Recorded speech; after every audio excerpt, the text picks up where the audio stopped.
must be cautious. Enemies are everywhere. 0111000. Welcome to Radio Bravery Live. Thank you so much for joining me. Please subscribe today, youtube.com/RadioBravery. We are fucking live. And I am fucking excited. We've got a lot of news to cover, and it is A-OK. Radio Bravery Live. I'm your host, Justin Bellshaw. We are live, youtube.com/RadioBravery. Tune in right now. We've got Alt J bringing us in with In Cold Blood. Why? Because this is the Criminal Clinton Chronicles. It's time to expose Hillary Clinton for what she really is. A rat, a weasel, a liar, a manipulator, a Trojan horse. This is the Criminal Clintons Special Report. I'm your host, Justin Bellshaw. Fired up, very, very fired up, lots of energy. We've got so much news to cover. We've got In Cold Blood bringing us in by Alt J, the new song from their upcoming album, right off of YouTube, streamed live. No copyright here, baby. I'm your host, Justin Bellshaw. We are live. This is Radio Bravery Live, youtube.com/RadioBravery. Let's jump into the Criminal Clintons, their mindsets, their background, their lives. We've got a lot of breaking news on Seth Rich, the murder victim of the Clintons, and that is not rhetoric. Let's go into this first article right here that I've already covered at least once on Radio Bravery Live, but let's cover it again because we live in Goldfish America where everyone has a 10-second Tom memory. This is from ZeroHedge.com, the Clinton-Silsby trafficking scandal and how the media attempted to ignore/cover it up. Hillary Clinton intervened politically on behalf of Laura Silsby. Laura Silsby is the former director of the New Life Children's Refuge. Emails from her organization can be found in the WikiLeaks Hillary Clinton email archive discussing the NGO before her arrest. Silsby's organization also appears in Clinton's emails soliciting donations for their ministry. The refuge was founded by Silsby and Carissa Coulter, both attendees of the Valley Central Baptist Church in Meridian, Idaho. Silsby was reported to have history of bad debts and unpaid wages. Laura had claimed she planned to build an orphanage in the Dominican Republic, but a State Department diplomatic cable revealed that authorities in the country said she had never submitted an application for this purpose. They instead located to Haiti. On January 29th, 2010, Silsby was arrested with 9 other American nationals attempting to steal 33 children from the country of Haiti, most of whom were not even orphans and had families, according to the reports. CNN reported on February 9th, 2010, that this was not the first time Silsby had attempted to traffic children out of Haiti. Haitian police, acting on a tip, had intercepted Silsby in an earlier, separate attempt to remove 40 children from the country. Hillary and Bill Clinton took an extraordinary interest in Silsby's case from the moment she was arrested and almost immediately stepped in on her behalf. The Harvard Human Rights Journal stated that one of Bill Clinton's first acts as special envoy for the United Nations in Haiti was to put out the fire of a child abduction scandal involving American citizens. On February 7, 2010, the Sunday Times reported that Bill Clinton had intervened to strike a deal with the Haitian government, securing the release of all co-conspirators except for Silsby. Prosecutors also ultimately sought a 6-month sentence in Silsby's case, reducing charges for conspiracy and child abduction to mere arranging irregular travel. Thanks, Bill, for making sure that Laura Silsby was not arrested as a co-conspirator of child abduction, but merely arranging irregular travel. So that is one wonderful example of Bill Clinton and Hillary stepping in on behalf of child kidnappers. Let's look at this one right here from KingsCountyPolitics.com. Haitian protesters demand Hillary Clinton not speak at Medgar Evers' graduation. And this goes on to show Pictures of over a dozen protesters with pictures and signs of Hillary Clinton saying put her in jail, and once again shows the resentment of the Haitian people against the Clintons. Let's move on to this next one in this criminal Clintons case special report from Radio Bravery Live. This is the criminal Clintons, and we will get to their biggest crime yet. How the Clinton Foundation got rich off of poor Haitians. This is from the nationalreview.com. It filtered money through Haiti and then back to itself. Yeah, the loving Clinton Foundation, absolutely. In January 2015, a group of Haitians surrounded the New York offices of the Clinton Foundation. They chanted slogans accusing Bill and Hillary Clinton of having robbed them of billions of dollars. 2 months later, the Haitians were at it again, accusing the Clintons of duplicity, malfeasance, and theft. And in May 2015, they were back, this time outside New York's Cipriani, where Bill Clinton received an award and collected a $500,000 check for his foundation. Clinton, where's the money? The Haitian signs read. In whose pockets, said Dude Andre of the Commission Against Dictatorship. We are telling the world of the crimes that Bill and Hillary Clinton are responsible for in Haiti. Goes on to say, but basically, they stole hundreds of thousands of dollars from Haiti. The Clintons also funneled $10 million in federal loans to a firm called Innovida, headed by Clinton donor Claudio Osorio. Osorio had loaded its board with Clinton cronies. Blah, blah, blah. This just goes on to the National Review to prove the schools that they never built that they were supposed to build, the money that never showed up anywhere that they actually took in. And just because I'm trying to chronicle right now the background of what happens when you are with the Clintons. So this article right here about the Clintons taking that money from the Haitians. This was written in July 18th, 2016 by Dinesh D'Souza. Now, you might not know about Dinesh D'Souza, but he was put in prison as a political prisoner thanks to Obama and the Clintons for writing books such as Hillary's America, and documenting Barack Obama's White House 2016, Obama's America. In January 2014, D'Souza was indicted on charges of making illegal contributions to a 2002 United States Senate campaign under a felony under U.S. law. Dinesh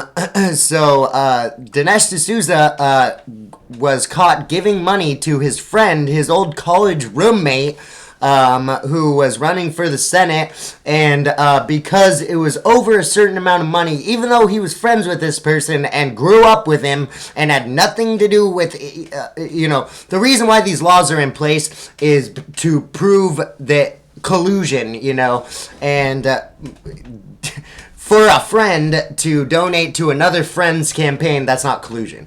But anyway, you can see he was definitely made an example of. He was put in prison for 9 months, 5 years probation, 8 months in a halfway house in San Diego, which is 10 times worse than a prison. If you even do the research yourself, you can look at the interviews of Dinesh D'Souza once he got out of prison and into this shitty-ass hellhole of a halfway house where there's just drug addicts everywhere, more crime than in an actual prison. And that's what they did to him. But this is just the background on the criminal Clintons. Now let's jump into the special report, Criminal Clintons, Radio Bravery Live. What is happening today? Let's expose the criminal Clintons by chronicling once again more evidence of the criminality from both sides. This is from WorldNet Daily. So I've got about 10 articles here on this subject, and a few of them break it down very well, but we're just going to go over them one by one so that the Goldfish America can use their 10-second Tom memories to go down this once again. Everything you want to know about Seth Rich story. This is from WorldNet Daily, WND.com. Murdered DNC staffer reportedly sent 40,000 internal emails to WikiLeaks. Interesting. I'm not sure if you remember, but you should. I covered this ad nauseum on Radio Bravery Live at least 5 to 10 times on different shows, how it was my opinion that yes, Seth Rich was murdered. Let's go into the background if you don't know about it. Democratic National Committee staffer Seth Rich, who was murdered nearly 1 year ago, was communicating with WikiLeaks before his death, according to the family's private investigator. Investigator Rod Wheeler, a former D.C. police homicide detective who was hired by a third party to investigate for the Rich family, told Fox 5 in Washington, D.C., that Rich's laptop had evidence indicating he had been in contact with the organization WikiLeaks. Wow, is that fucking shocking? It's actually not. Because I covered ad nauseum on Radio Bravery Live that Julian Assange offered a $10,000 reward for any evidence on who murdered Seth Rich. But they asked Julian Assange at that time, months ago in the interview, are you saying Seth Rich leaked to you? He said, oh, no. Because they don't give up their sources, people. He just gave you everything that he possibly could months ago, but he's not going to give up his source and say, yeah, fucking Seth Rich met with me and gave me all this information. No, he's not going to say that. He's going to say, I would like to offer $10,000 to find out who murdered him because it's important to me. And that should say it all. And that's why I covered it before. Now questions have been raised on why DC police, the lead agency on this murder investigation for the past 10 months, have insisted this was a robbery gone bad when there appears to be no evidence to suggest that. Let's see if I can scroll down here, maybe. All these damn pop-ups on every ad now. The police department nor the FBI have been forthcoming. Let's see.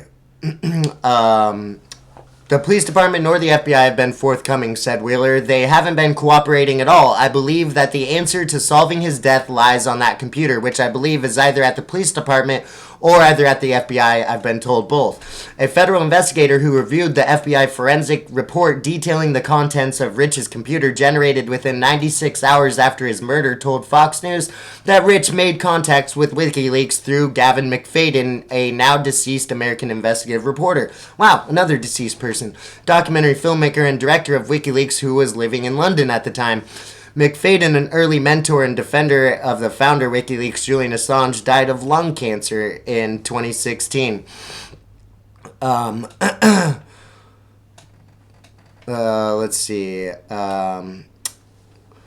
So, goes on to say, Wheeler also told the station, I have a source inside the police department, that's the Washington, D.C. Police Department, that has looked at me straight in the eye and said, Rod, we were told to stand down on this case, and I can't share any information with you right now. Now, that is highly unusual for a murder investigation, especially from a police department. Yes, actually it is. And again, I don't think it comes from the chief's office, but I do believe there's a correlation between the mayor's office and the Democratic National Party. Goes on to say, the police department sent WorldNet Daily this statement. The Metropolitan Police Department Homicide Branch is actively investigating Mr. Rich's murder, and we continue to work with the family to bring closure to this case as we do with all homicide investigations. They're offering a reward of $25,000 with any information that leads to the case to the arrest and conviction of the person or persons responsible. Goes on to say, let's get to the... what happened here. How many people do you know that died mysteriously from the Clintons? This is another article from WorldNet Daily. But let's look at how Mr. Rich died. WorldNet Daily reported Rich was murdered near his affluent neighborhood in Washington, D.C. on July 10th, 2016. He was shot in the back 3 times while walking home at 4:18 a.m. Nothing was stolen. Nothing was stolen from him, but the police continue to say this was a robbery gone bad. Shot in the back 3 times at 4:18 in the morning while walking home. Rich had been at Lou's City Bar a couple of miles from his house until about 1:15. So almost 3 hours later, he was found shot 3 times in the back. An employee offered Rich a ride home because he appeared intoxicated and unsteady on his feet, but Rich refused and said he was planning to walk over to the Wonderland Ballroom, a popular late-night bar a few blocks away. However, no one at the Wonderland Ballroom recalls seeing Rich there, and his whereabouts from the time he left Lou's until the time he was shot remain a mystery. Over 3 hours in 2-mile radius, where he disappeared for 3 hours, then was found shot in the back 3 times, dead, all of his wallet, all of his money, everything on him. Now, you might not know about this about Seth Rich, but he was actually the head of the IT department for the Democratic National Party. Wow, yes, the person in control of all emails being sent, all emails being received, and collecting them and storing all the information, all the internal technical staff. Yeah, he was in charge. He was the head of it. If it was a robbery, it failed because he still has his watch, he still has his money, he still has his credit cards, he still has his phone, so it was a wasted effort, except for we lost a life. That's what the parents of Seth Rich are saying. Yes, absolutely true. It was not a fucking robbery. It was a murder, a cold-blooded murder, shot in the back 3 times.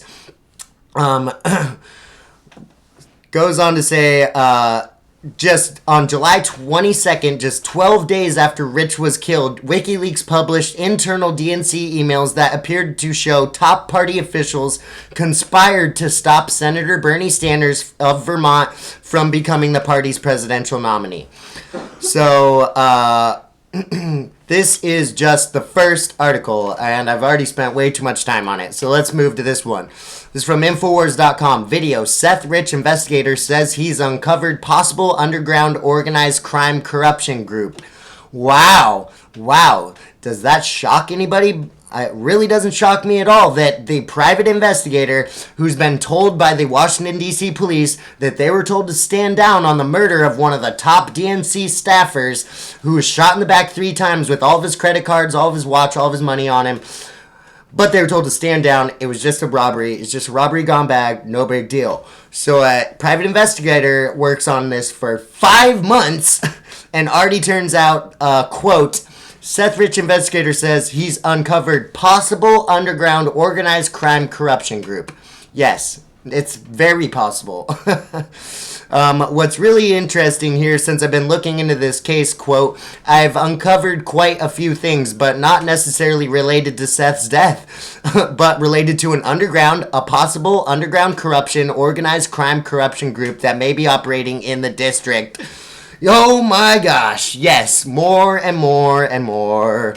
I just love to see this information coming out to the people because knowledge is power. My investigation up to this point shows that there was some degree of email exchange between Seth Rich and WikiLeaks. I do believe that the answers of who murdered Seth Rich sits on his computer on a shelf at the DC police or FBI headquarters. So that is from the investigator right there.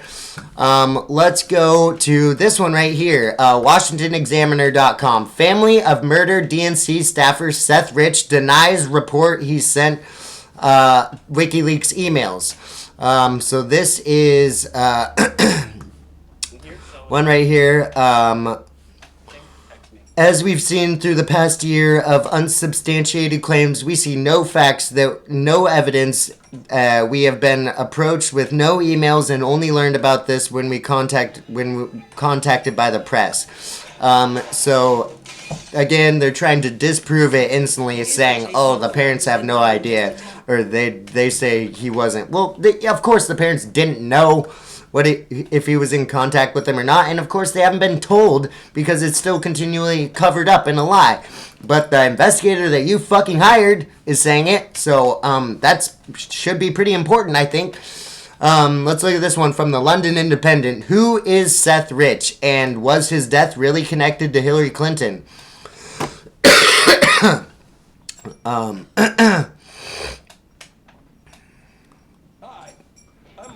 But this is another article from the London Independent. let's look at a couple more right here, because the London Independent, just like other pathetic news agencies, are now charging you to read their articles, so you can't really go too much further. But let's look at this one. Family of slain DNC staffer Seth Rich blasts detective over reports of WikiLeaks link. And just goes again, trying to turn everybody against the investigative reporter who they hired to do his job, and what is he uncovering? Let's look at this one. DNC staffer's murder draws fresh conspiracy theories. The Dallas-based financial advisor Ed Butchowski, a Fox News regular who has written articles for Breitbart News, contacted the parents of Seth Rich and urged them to hire a private investigator to look into the death of their 27-year-old son, who was shot and killed last year in July in what police say was a robbery gone wrong. Butchowski offered to cover the fees and connect them with an investigator, according to Brad Bowman. The Rich family hired a detective who had been recommended, Rod Wheeler, a former D.C. homicide detective who was also a Fox News contributor and who last month tweeted a photo of himself at the White House captioned, "Doing my part to make America great again." Yeah, I don't know. It's very, very troubling. This everything about this says to me that he was murdered. Clearly, not for his for his wallet, not for his credit card, not for his watch, not for his money, but for retaliation, revenge, for leaking 44,000 emails of Hillary Clinton and shattering her campaign. But here, I'm going to play the audio of Roger Stone breaking down a short video. This is only a couple minutes long, 2:55. Roger Stone, only the FBI can uncover the truth about Seth Rich. So let's play this right now.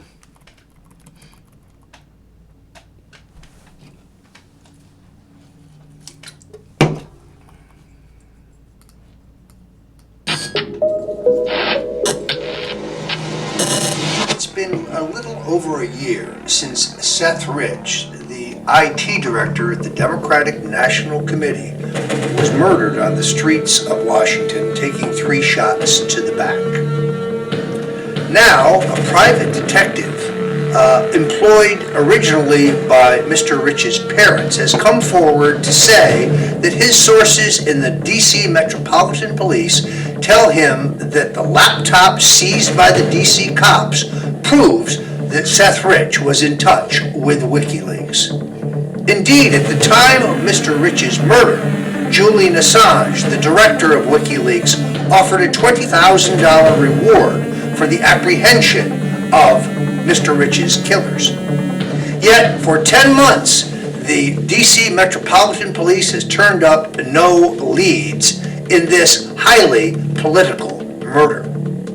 In fact, the detective who has come forward to say that the computer that Mr. Rich used has evidence of his connections and communications with WikiLeaks says that he was told by a number of high-level officials in the D.C. police that they were told to stand down.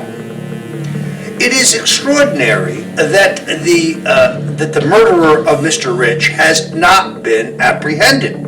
When I raised this question in an interview with Michael Isikoff of Yahoo News, he thought I was a conspiracy theorist. He saw nothing strange about the murder of the man who headed the division from which the documents were hacked that proved that Hillary Clinton and Democratic National Chairwoman Deborah Wasserman Schultz had colluded to cheat and steal the Democratic nomination from Senator Bernie Sanders. Now, it is essential that President Donald Trump order the FBI to take over the investigation into Mr. Rich's murder. I want to know who murdered Seth Rich. Don't you? Yes, I do, and we do at Radio Bravery Live. So thank you so much. That is the first section of this show for Radio Bravery Live, the Criminal Clintons. And I would like you to tell me what you think. Was Seth Rich murdered by the Democratic National Party as revenge for leaking those 44,000 emails exposing the steal from Bernie Sanders? Does that have something to do with it? Or was it a botched robbery? You tell me. Now let's jump to a little section on Trump news. Is Trump unfit for the presidency? This is a talk among all the mainstream Mockingbird media. And let's go to Lieutenant Colonel Anthony Schaefer, one of the most well-respected people in the military today. Lieutenant Colonel Tony Schaefer, Trump needs to understand deep state has declared war on his administration. And I'm going to play a little clip of that video right now. Start with this, what appears to be a memo to file by the FBI director. Right. That conveys a one-person view of what happened in a conversation with at least one other person, the president.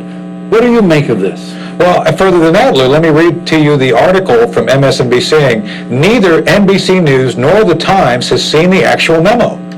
Think about that. They're reporting that someone whispered to them about a memo that may or may not exist in somebody's file at the FBI. This is truly deep state, and you have collusion. I mean, this passes for reporting. This is beyond insane. And Lou, what you said here, walking up to it, I think illustrates clearly what the issue is regarding the president. The president did actually ask Mr. Comey to do something, and that thing he asked him to do was do your job, investigate the leaks. And instead of doing that and being asked by Trey Gowdy the same thing, expressing no interest at all in actually doing his job to investigate leaks, which, by the way, did compromise techniques and procedures of how we do collection.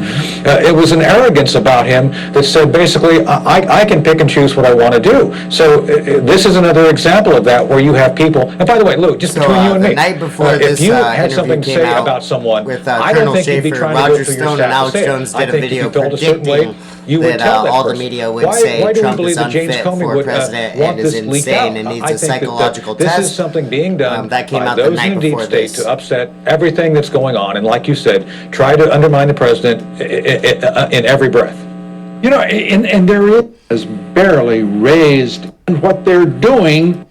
Classification or declassification authority. He can talk to anybody about anything, no matter what the level is. And beyond that, I understand that things were instantly twisted by the National Security Council staff and leaked, obviously, to the Post. And there was a very delayed, very muted response, where they should have been right up there outlining the facts right up front about how this is completely false. So I think they, like you point out, the White House communication staff has to believe they are now at a state of war. This is war. It's called information operations, information warfare, and clearly the other side, the deep state, and the Clinton folks, and I have to say some folks on the Republican side are all lining up.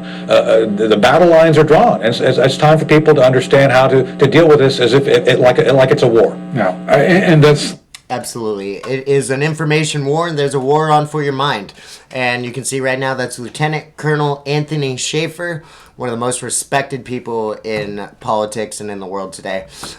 Here's one from the Washington Compost. The experts were right. Trump isn't fit to be president. And as predicted by Alex Jones and Roger Stone the night before this article came out, they told you that this was going to be a saying. And they have numerous people in the Democratic Party on all the Mockingbird media channels being interviewed. Do you think Trump is fit? Do you think Trump is unfit? Do you think Trump is unfit? Do you think Trump is unfit? Do you? Yeah, you're all Democrats, and of course, yeah, of course you think that. Well, we all know Hillary was fucking insane, so I think we already got the better one. It's absolute bullshit. Let's look at this one. As Harvard law student Barack Obama said, becoming Donald Trump was the American dream. This is from May 12th, 2017. And goes on here to say, this quote came to light following the publishing of Rising Star, the making of Barack Obama, a new 1460-page biography of the former U.S. president by David G. Garl. Here's the full excerpt. Americans have a continuing normative commitment to the ideals of individual freedom and mobility, values that extend far beyond the issue of race in the American mind. The depth of this commitment may be summarily dismissed as the unfounded optimism of the average American. I may not be Donald Trump now, but just you wait. If I don't make it, my children will. And that's Barack Obama comparing Donald Trump to the American dream. Yes, I told you we would be covering that little gem. Let's look at a couple more right here under Is Trump unfit for the presidency? Here's another piece of trash anti-American. Spurs coach Greg Popovich criticizes embarrassing President Trump. Well, you know what? Your embarrassing attempt to make your life matter by treating a bunch of athletes like slaves and going around and making everyone feel like they're on a fake team that has nothing to do with anything and manipulating people's minds. Greg Popovich, you douchebag, shut up. No one cares what you think. You're a sports coach. You have nothing to do with politics. You have no say. No one cares about what your opinion is when you sit there and make billions of dollars off of manipulating other people. Shut up. Here's one from People.com. What does Barack Obama really think of Donald Trump? He's nothing but a bullshitter. Wait, I thought Barack Obama was not an obstructionist. I thought Barack Obama wanted to help the transition. Oh no, he's another part of the obstructionist left, and he wants to obstruct any real change or any real positivity in this country. Let's look at this one. Montage. The media can't stop asking Democratic guests if they're ready to impeach Trump. I will play this for you right now. Watching MSNBC, I'm Stephanie Rule. The calls are growing for the ouster of President Trump. Another member of Congress wants him impeached. Is that potentially impeachable if it's an obstruction of justice? I think we're going to have to look into it a little bit further.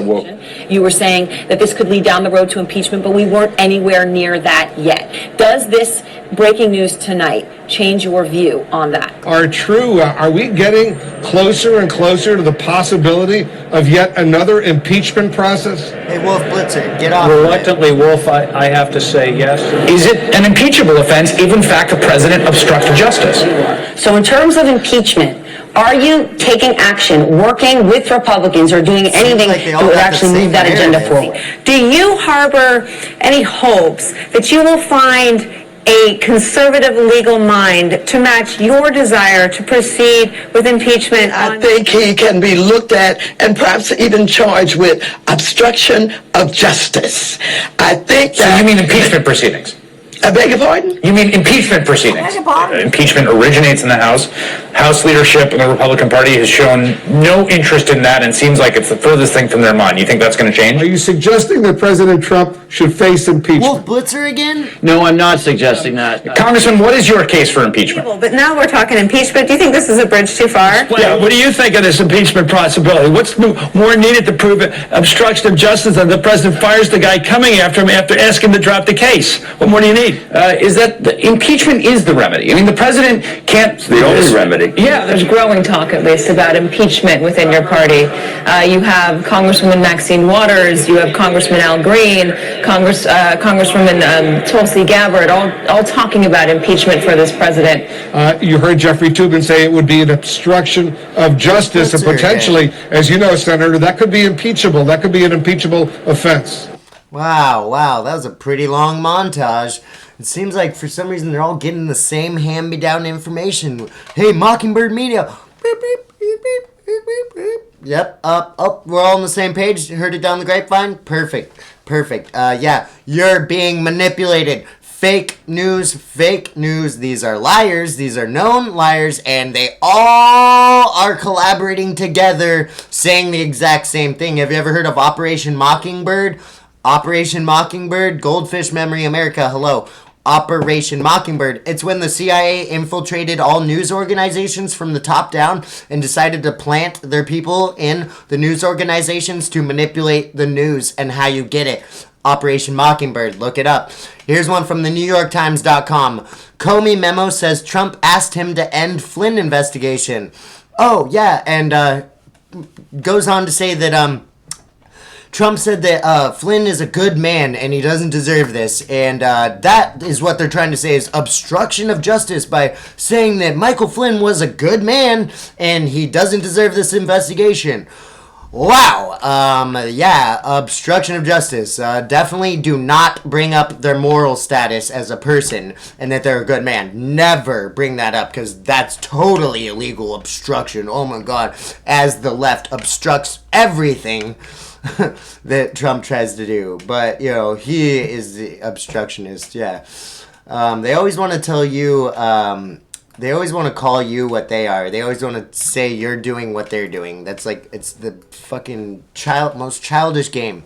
Here's one from the dailymail.com, dailymail.co.uk. Ousted FBI chief James Comey claimed in write-up of dinner with Trump that president asked him to let go investigation into ousted national security advisor Mike Flynn because he's a good guy. Yes. Nothing to do with collusion or manipulation. He is talking at a personal dinner with them and saying, yes, Michael Flynn's a good guy. He knows him. And I've already covered how much I believe Michael Flynn's a good guy from the Flynn Falsehoods, the truth about Michael Flynn. You can look that up on youtube.com/RadioBravery. So here's another one right here from newsbusters.org. Guests remind NBC, CNN, Obama gave classified intel to Russia. Yes, so there are numerous people who are in the room as President Trump is meeting with these Russian ambassadors and talking to them about the potential ISIS attacks that are going to be threatening them, and yes, shares intel to keep people safe and to keep lives safe, and it did not even share any classified information at all, but Obama shared classified information. CNN and NBC are both reminded of this and have no criticism of Barack Obama for actually sharing classified information, but want to criticize Donald Trump for sharing intel, non-classified, to help save lives. Because that is fucking horrible. Oh my God, what a horrible piece of shit Donald Trump is trying to save Russian lives, because only American lives matter. Only Syrian lives matter, or only refugees' lives matter, not innocent Russian people who might be attacked by ISIS. No way. Here's another one from Infowars.com. Russia prepared to release transcript of Trump-Lavrov meeting to debunk witch hunt. Well, seems like somebody is at least out in the front, open and fucking sane and willing to give information to prove that this witch hunt is complete bullshit. Russian President Vladimir Putin has announced that Moscow is seeking permission from the Trump administration to release a full record of the president's meeting with Russian officials to Congress to show Trump did not disclose sensitive classified information during talks. If the U.S. administration considers it possible, we are ready to submit a transcript of Lavrov's talk with Trump to the U.S. Senate and Congress, if, of course, the U.S. administration would want this, Putin told the press after a meeting with Sochi, the Prime Minister of Italy. He went on to address the increasing volatile state of affairs in American politics, saying that pushers of the Russian conspiracy theory are either stupid or dangerous and corrupt. And I absolutely agree with that statement. He said that there's a schizophrenia. At the same time, we see that the United States has been developing a political schizophrenia. This is the only thing I can think of when I hear allegations saying that the president has revealed some secrets to Lavrov. Yes, once again, Vladimir Putin is in the mainstream news laughing at everything you say, all of your accusations, like they are a motherfucking joke. It is such a joke. It is such a joke. He says that we have a political schizophrenia in the United States. This is world leaders looking at us. We are pathetic, mentally retarded, functionally retarded people. functionally retarded schizophrenics who can't even decipher the difference between a flat-out blatant lie and something real and potentially real. At the same time, we're seeing the United States has been developing political schizophrenia. And this is the only thing he says jokingly that he can consider is real in politics. We just see these people looking at us like we are fucking insane. And it is so pathetic that there are so many people in this country who are going to follow this Russian narrative as the president of Russia sits there rolling his eyes in every fucking interview, in every video you see President President Putin being asked about any of this. He just rolls his fucking eyes at you. He laughs. It's such a joke. It is so pathetic. Oh my god, he's begging to release the full transcript just to prove to you how stupid you are. Oh my god. It is so insane to me that people still believe that Donald Trump, who's turning on coal, that hurts Russia. Donald Trump, who shut down the TPP, that hurts Russia. Donald Trump, who's closing our borders, that hurts Russia. Everything that he does is doing nothing to help Russia, but still, oh, he works for Russia. Yeah, that makes absolutely zero sense. It's never made sense. There's no fucking point. If there's anyone who would have been supporting Putin and Russia, it would have been Hillary Clinton. It is Hillary Clinton. It was Hillary Clinton. Putin ready to provide records of Trump-Lavrov talks to prove no secrets were leaked. Yes. There's the video right here of Putin, like, laughing, just rolling his eyes at how stupid it is and just begging the U.S. administration to allow them to release these tapes because they prove nothing. And so, God, once again, we see Vladimir Putin totally sane. And we see our Mockingbird media absolutely insane. Let's move to this one. Another one from the Washington Free Beacon, or from Reuters.com. Putin offers transcripts to prove Trump did not pass Russia secrets. This is another one. Then we've got some propaganda right here from the Wall Street Journal. Loose lips sink presidencies. The Russian intel story shows the price of Trump's lost credibility. Again, what the fuck does that even mean? Loose lips sink presidencies. You see this propaganda? And this is just in all the Mockingbird media. Oh, the presidency's sinking. Oh, because classified material was given to Lavrov. No, it wasn't. No, Vladimir Putin is saying, please let me give you the transcripts. I will give you the full transcripts. Full. Front to back, every fucking word. And there is no classified material. But, oh no, it's okay. Just go ahead and keep living in made-up world, imaginary land. But here's a real one. Here's some actual real, very real news for you. Hashtag very real news, RadioBravery Live. Trump orders preparation for electric grid cyber attacks. Wow, I've been calling this for like the last 3 or 4 years. A presidential order signed Thursday directed key federal agencies to assess preparations for a prolonged power outage resulting from cyber attacks designed to disrupt the power grid. Finally, this is so great. This has been a really important threat against our country, and we have Trump ordering to make preparation for electric grid cyber attacks. Finally, we've been asking for this for years. Let's look at some more positive news that Donald Trump is not insane and is actually doing good things like this one.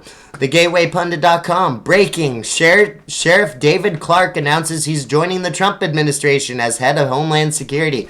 This guy, I've just been getting to know his Twitter feed recently, but let's look at some of the tweets that he's got going. Firstly, he's got a giant "Don't Tread on Me" flag in the background. He's got a cowboy hat on. This guy looks like a fucking badass, and I am stoked to see this guy here. He's got things like this tweet. The continued attacks on our president is the establishment trying to nullify the will of we the people who elected him to lead this country. Here's another one. The swamp creatures in the Beltway have mounted yet another all-out assault on @real Donald Trump. He beat him back before he'll do it again. This guy, I'm really liking his tweets. Let's see, what else has he got here? The policy by @Jeff Sessions will go a long way in making America safe again. He understands how criminals operate. This guy seems like he is ready to do some work for America, and I'm stoked to see David A. Clark Jr. Appointed to the White House. He will be heading the Department of Homeland Security, so that is really awesome in my opinion. I'm gonna do some more research on Sheriff David Clark, but so far he seems pretty awesome. Let's look at this one. CBSNews.com. Robert Mueller appointed special counsel. Deputy Attorney General Rod Rosenstein has appointed former FBI Director Robert Mueller as to serve special counsel to oversee the previously confirmed FBI investigation of Russian reports to influence the 2016 presidential election.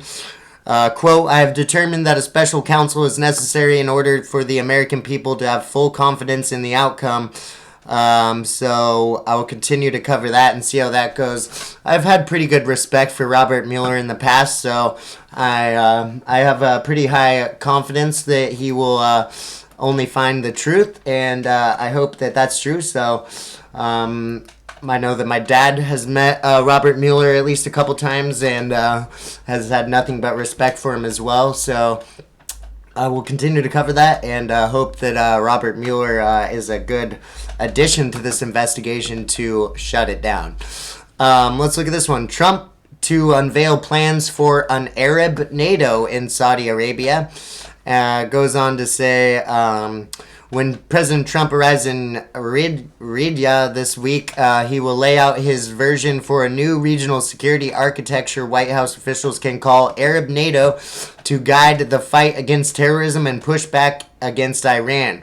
As a cornerstone of the plan, Trump will also announce the largest arms sales deals in history. Behind the scenes, the Trump administration and Saudi Arabia have been conducting extensive negotiations led by White House senior advisor Jared Kushner. Goes on to say, yes, this is going to be a really big deal of selling arms. I believe at least $100 billion of arms to Saudi Arabia. And who's at the front lines of this deal?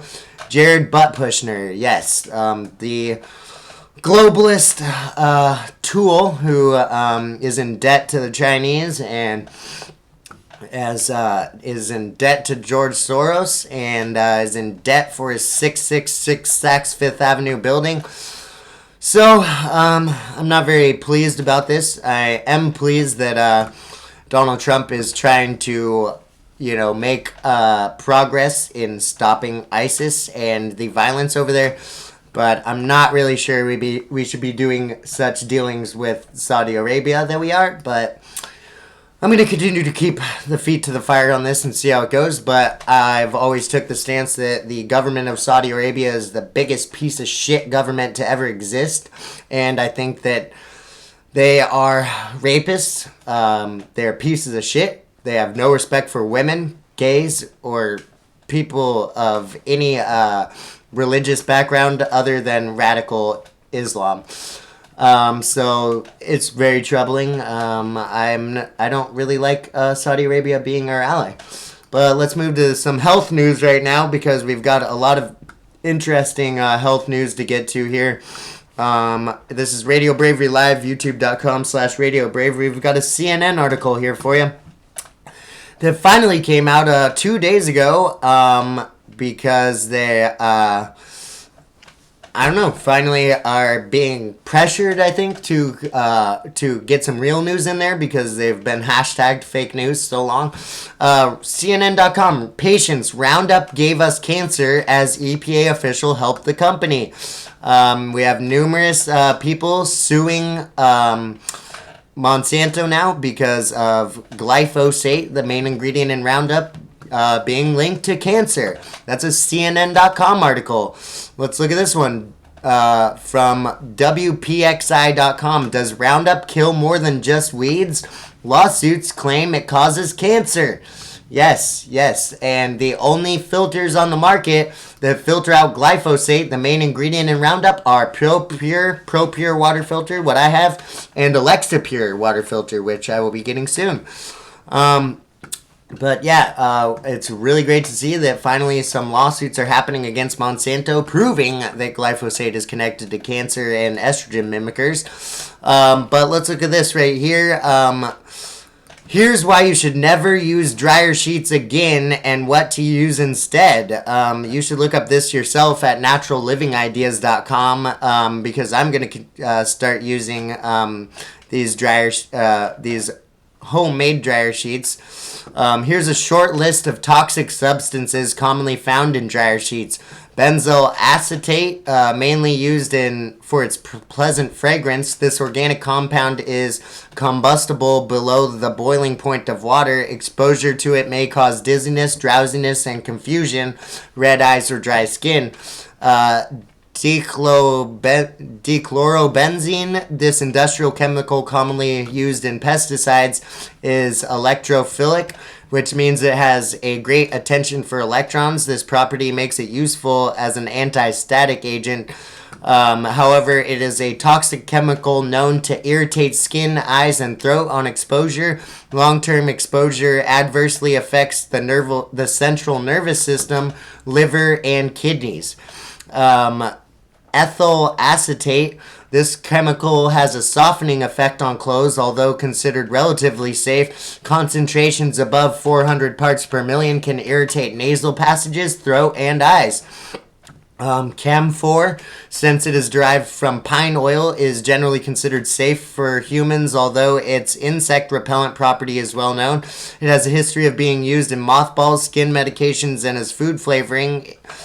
Even small doses of camphor are known to increase heart rate and suppress breathing and appetite.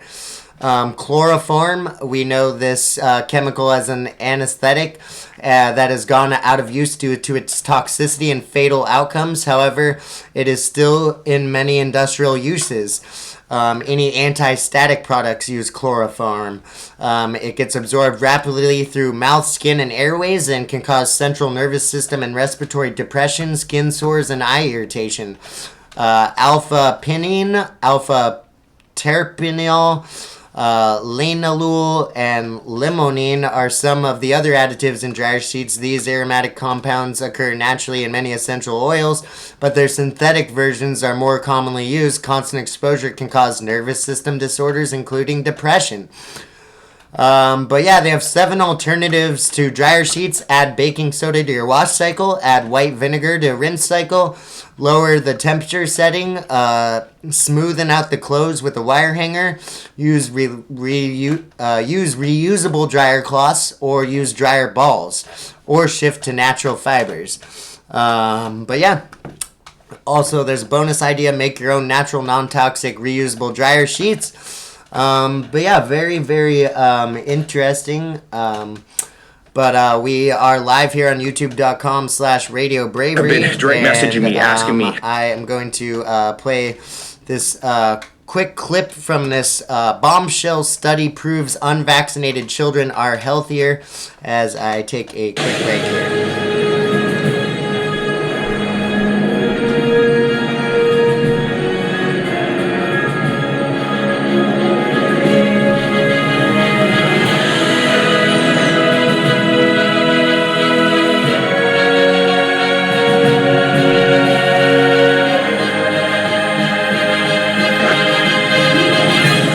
Welcome back to the InfoWars Live, 3 to 5. Owen Shroyer, Rob Dew, final segment, and we are about to be joined by a vaccine expert to talk about a couple new studies, actually, that have just broken, talking about the difference between vaccinated children and unvaccinated children. Rob, you have personal life experience. I have personal life experience with this as well. We'll talk about that later, but for now, let's bring on our guest to talk about this, Rob. Yeah, our guest is Celeste McGovern. She has a bachelor degree in science from the University of Ottawa, and she's completed an internship with the National Journalism Center in Washington, D.C.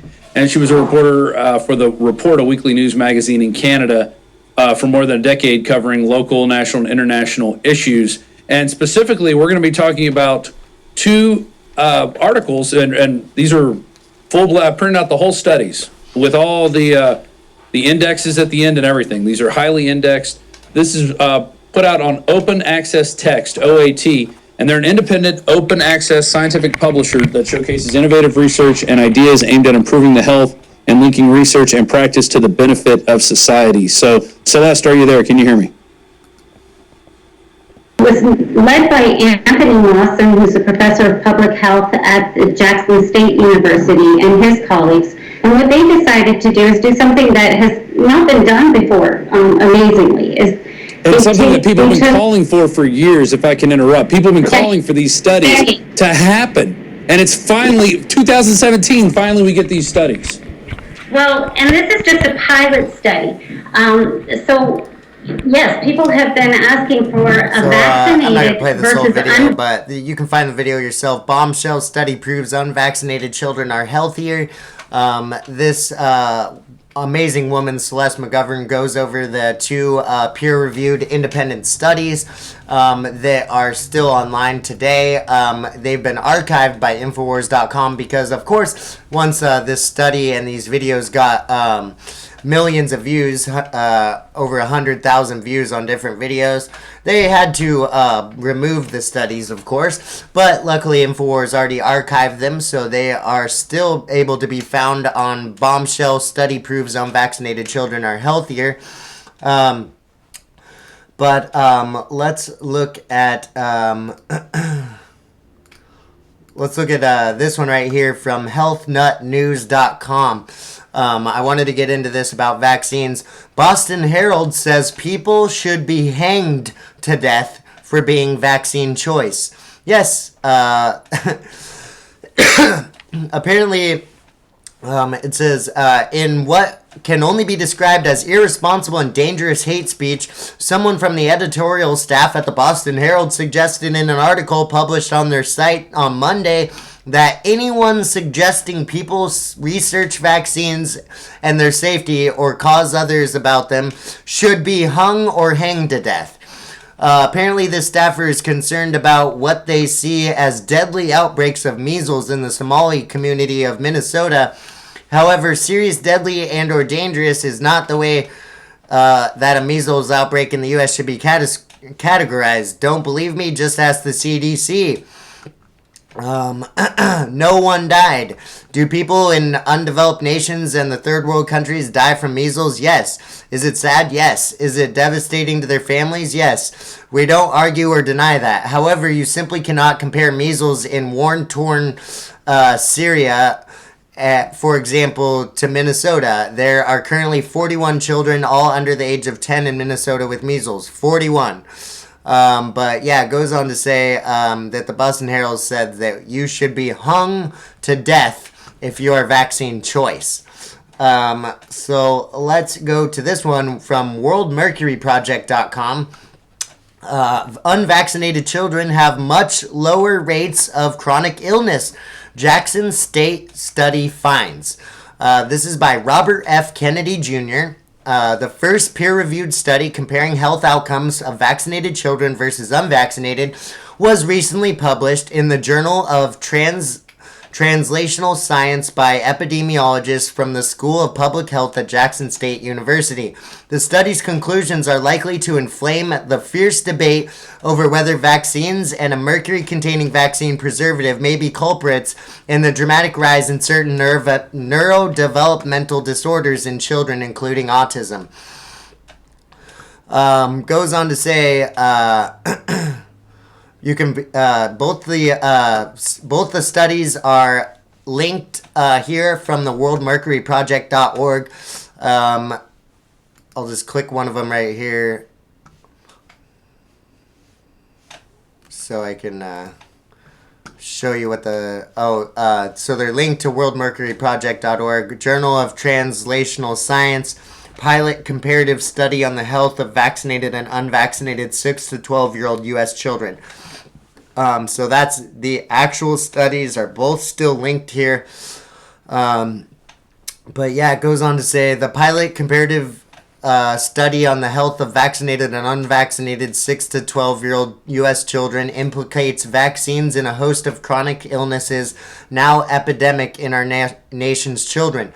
The team of scientists led by the renowned epidemiologist Dr. Anthony Mawson, the author of more than 50 published studies, concluded that in a final adjusted model designed to test for the possibility controlling for the interaction of preterm birth and vaccination, the following factors remained significantly associated with NDD. But yeah, there's just a lot of percentages and stuff in here, and I am not that smart to look at all this, but it's like, R 2.5, 95% C1 1.1, 5.6. Okay, cool. But yeah, this is amazing. Finally, for the first time ever, we actually have a study comparing vaccinated and unvaccinated children. Please do yourself a favor and go and watch Celeste McGovern give that interview with Infowars.com, Owen Schroyer and Rob Dew. Bombshell study proves unvaccinated children are healthier. But yeah, that's a really interesting one. Now we've just got two more articles from the Washington Compost from our Not So Antifa hashtag section. Let's look at this one right here. If I can get rid of the Washington Compost ads here. Might not be able to.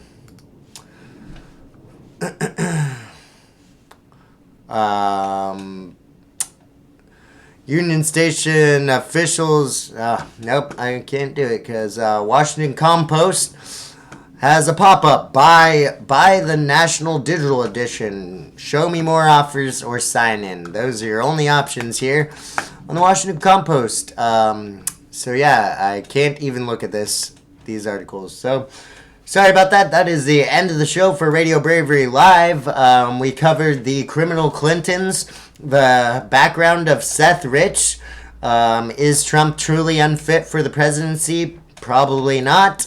And, of course, a lot of health news and the Not So Antifa hashtag. I also want to urge everyone to go and go and listen to the speech from Milo Yiannopoulos, Christina Hoff Sommers, and Steven Crowder from Louder with Crowder at the UMass University of Massachusetts campus, where they give an amazing three-person dialogue and speeches, and it's a really, really good video. And you could see Steven Crowder just annihilating SJWs over and over again in their little tank tops. It's really great. The websites are youtube.com/RadioBravery. I am your host, Justin Bellshaw, facebook.com/RadioBravery. You can find me at Radio Bravery on Twitter and Instagram. And thank you so much. Please go to youtube.com/RadioBravery and subscribe today. It will really help to get us monetized and making money here. And I thank you so much for joining me here for so many live shows. Let's have Alt J bring us out one more time with In Cold Blood. And thank you so much for joining me here on Radio Bravery Live. These are everywhere. YouTube.com/RadioBravery. Follow the hashtags. Hashtag triggered. Hashtag Russia did it. Hashtag climate did it. Hashtag climate denier. Hashtag knowledge is power. Hashtag follow the headlines. Hashtag obstructionist left. And hashtag daycare demographic. This is Radio Bravery Live. I'm your host, Justin Bellshaw. It's me.